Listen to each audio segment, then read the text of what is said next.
Bali masih memiliki resiko penyebaran tinggi COVID-19. Jumlah kabupaten kota yang masuk zona merah masih tetap 6, sama dengan seminggu sebelumnya. Sudah hampir 6 minggu Bali menerapkan PPKM dengan berbagai kategori. Dari catatan ada 5 perpanjangan PPKM yang diberlakukan.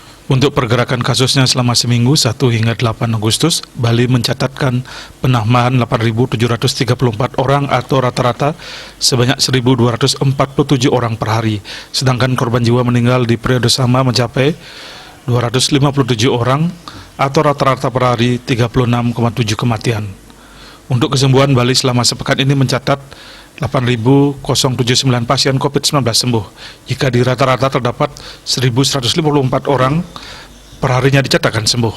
Sementara kasus aktifnya bertambah 398 orang atau rata-rata 56,8 kasus per hari.